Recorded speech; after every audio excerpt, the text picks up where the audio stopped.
A major shift now at the Environmental Protection Agency in Washington. The new administrator, Lee Zeldin, has announced the largest rollback of environmental protections in U.S. history. WRAL's climate change reporter Liz McLaughlin joins us now to explain what this means for North Carolina.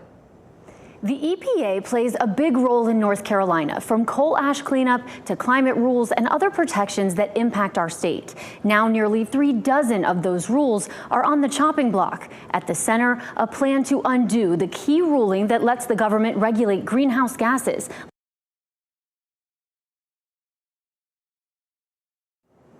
The EPA plays a big role in North Carolina, from coal ash cleanup to climate rules and other protections that impact our state. Now nearly 36 of those rules are on the chopping block. At the center, a plan to undo the key ruling that lets the government regulate greenhouse gases like carbon dioxide and methane. Administrator Lee Zeldin says the rollbacks will save money, and he's questioning the science behind U.S. climate policy. The endangerment finding is what gives the EPA authority to limit pollution that causes climate change. Rolling it back could eliminate air quality and emissions rules on power plants and vehicles. Today's momentous day also includes the 2009 endangerment finding, along with all actions that rely on it.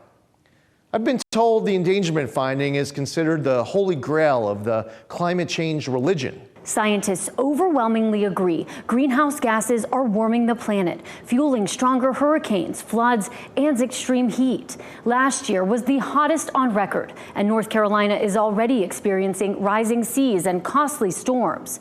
The EPA is also revisiting coal ash and wastewater rules, key protections for drinking water in North Carolina, where millions rely on contaminated sources. No matter what your political party is, or whether you live in the South, on the West Coast, or in the Midwest, everyone should be able to turn on their tap and trust that the water that they're drinking and giving their children is safe.